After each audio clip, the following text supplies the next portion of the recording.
Hey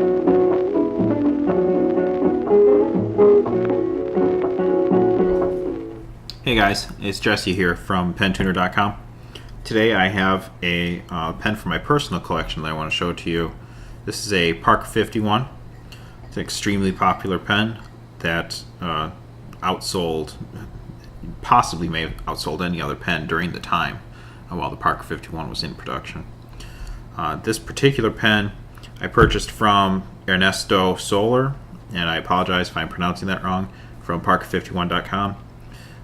It is in great shape. I use this every day at work, and it's one of my favorite pens. The Parker 51 was in production. I believe it started in the early 40s and ran through the mid 50s. I could be totally wrong. I'm guessing on that. When the Parker 51 first came out, the first models were a vacuumatic filler, and they had a blind cap on the end that you would unscrew. Mine's not a vacuumatic, so I can't show you this actually, but they would have a blind cap that you would unscrew, pull off, and there was a pump that you would then pump the pen while it was in ink, and it would cause vacuum pressure to suck ink up into the pen.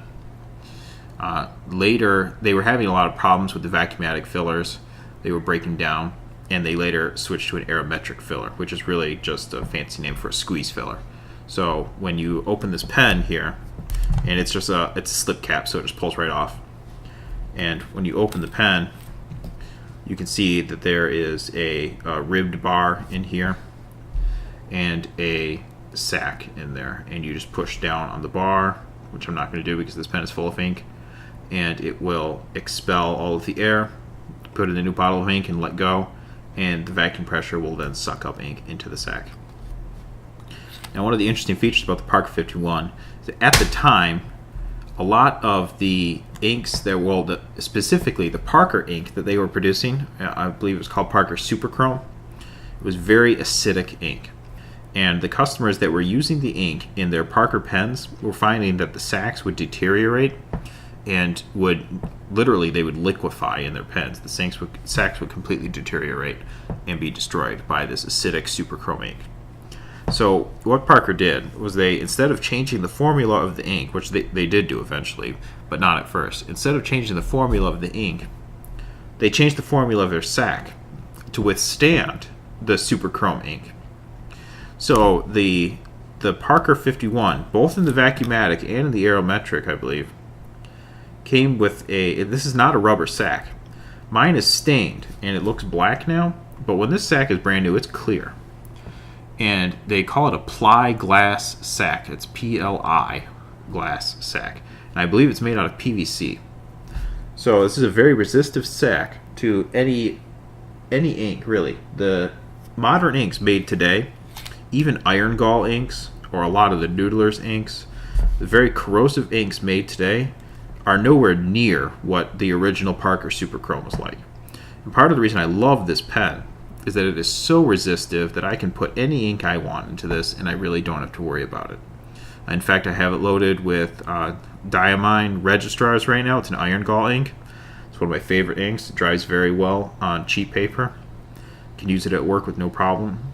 But it is an iron gall ink. It's a little corrosive, and some people would be wary about putting it into some of their pens.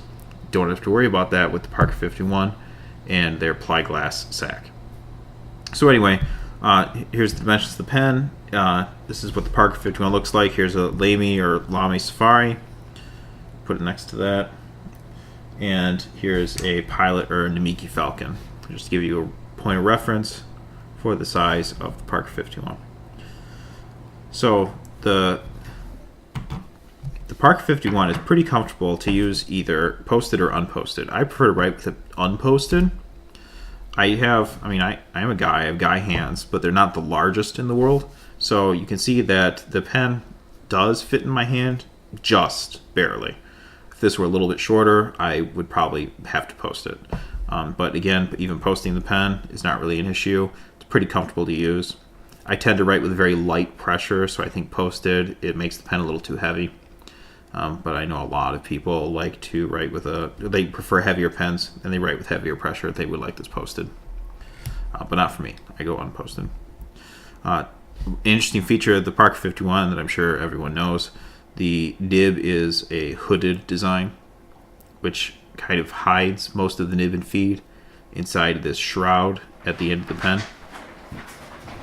I think this pen looks great, not only for aesthetics, but quite honestly, I like it because this pen is not ostentatious in any way. And I mean that in that I can take this pen to work and I can use it at my desk, and I don't really draw attention to myself. If you have a fancier pen, I mean, I'll just look at this Namiki Falcon real quick, and when you're using something like this at your desk and someone is walking by and notices, they stop and want to ask you about it, which is certainly fine for most cases, but after a while it started to get old. After the 100th question of why do you write with a calligraphy pen, I decided to stop carrying this at work and switch to the Parker 51.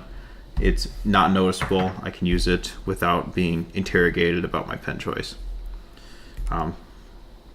So the Parker 51, let's give it a quick writing sample. This is a medium nib. A lot of the Parker 51s came in fine, but I lucked out and I got a medium nib. This is in all black and it's an Aerometric filler.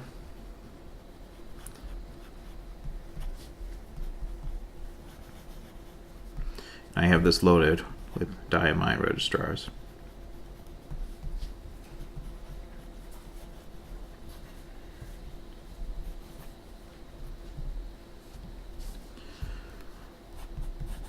Give it a quick quote.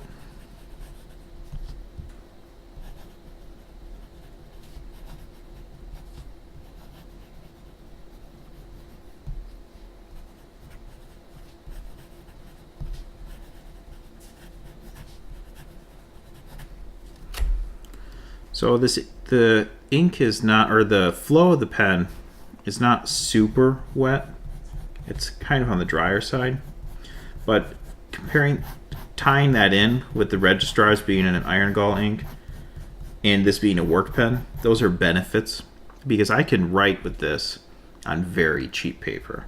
It's 20-pound copy paper, or even 16-pound copy paper, and I don't get much feathering.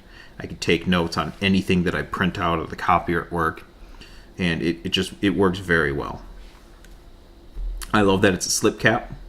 Screw caps are very popular right now, which are fine, but I really prefer the quick access of the slip cap. You just give it a tug and you're writing in seconds. So it makes it great for quick meetings or any work setting. I really think that this is probably one of the best work pens that is available.